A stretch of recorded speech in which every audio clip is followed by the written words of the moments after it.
how do you make the right offer on that new home? We'll give you some great tips here, but keep watching till the end because we're going to show you another deal-killing defect.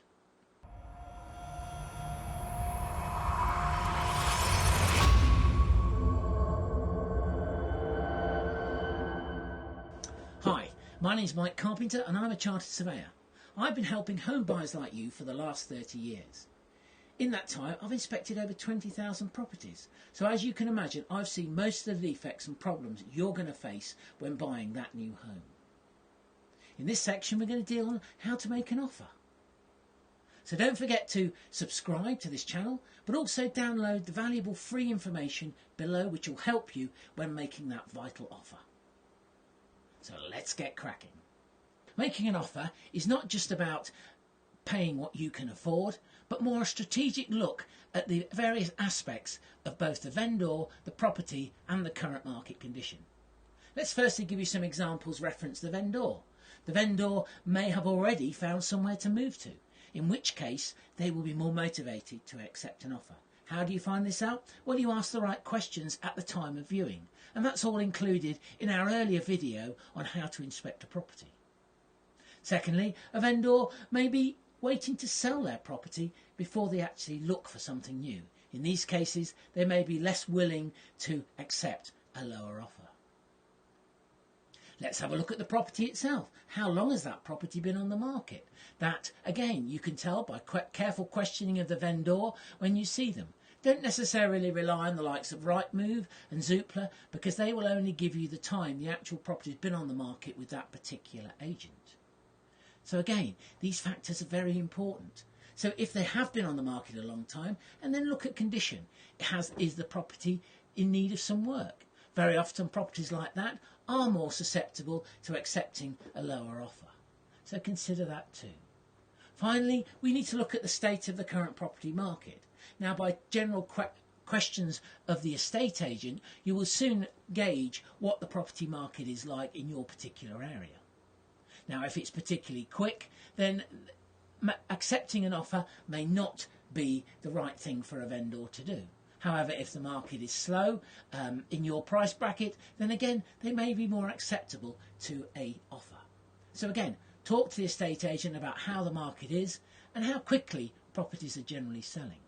That will give you a good gauge. So as you can see, making an offer is not just about what you can afford, but more a consideration of all those three factors we've just discussed. A top tip here is to get to know the vendor. Why get to know the vendor? Because in a competitive situation, if you've made an impression on that vendor, they're more likely to accept your offer. I'll give you an example. A young couple I know I was talking to made an offer on a property. They got on well with the vendor. Subsequent to them making that offer and that offer being accepted, another couple came in and made a higher offer trying to gazump them. Now, because these people had created a relationship with the vendor stuck with them and didn't accept the higher offer. So always make a point of getting to know your vendor. It could make the difference between buying and not buying that dream home. Now, let's look at the next section. Your offer's been accepted. You've had the phone call, your offer's been accepted. What happens now? Well, the first thing the estate agent's going to require is details of your legal representative, your solicitor. Now, the estate agent themselves may be keen to recommend somebody as they very often earn a commission, particularly from the national firms they represent. Alternatively, you could go on the recommendation of a friend or Google search a local solicitor. Either way, you'll need to get a detailed quote from those parties so you can understand fully what the costs are of your legal representation. Once you've got the solicitor sorted out, the next question will be, have you got your mortgage arranged? This will involve another visit to your mortgage advisor following the mortgage in principle you obtained earlier. And this we dealt with in an earlier video. Your mortgage advisor then will give you the best deal, the best rates, and your mortgage application should then be submitted to the lender. Your lender will then usually inspect the property and undertake a mortgage valuation, but this is usually for their purposes, not for you, and most lenders these days do not even give you a copy of the valuation itself. It's therefore essential that you take the next step, which is getting your own survey. Now, this is not mandatory, unlike your mortgage and your solicitors, but is, in my opinion, essential to the home buying process.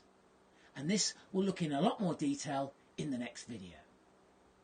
That concludes the section on making an offer, and don't forget to watch the next video on how to instruct a surveyor and get the most out of the survey on the property you want to buy. Please don't forget to subscribe below and download the useful information which you'll find essential when making that offer. Now, let's look at one of those deal killer defects that you can spot when inspecting those new homes. Woodworm is a potential killer defect and is more difficult to spot because it generally likes dark places such as under the carpets within the wooden floorboards. A good area to look though when you're inspecting a property is within the understairs cupboard area. It does like dark areas, and this is typically a place where you'll often find woodworm when inspecting homes. You will need a torch because often the understairs cupboard are very dingy and often very cluttered.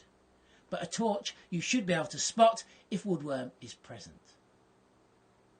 Woodworm is very difficult to treat in terms of it's very disruptive. A room has to be completely cleared of furniture, the carpets removed, and then the affected woodwork sprayed. In severe cases, this can result in floorboards and floor joists having to be replaced at the same time, and this can escalate the cost of any repair and improvement work. So not only is it disruptive, but it can be expensive. So as you can see in the photographs shown here, don't forget to look out for woodworm. The best place to look is in that understairs cupboard where you'll often find woodworm lurking.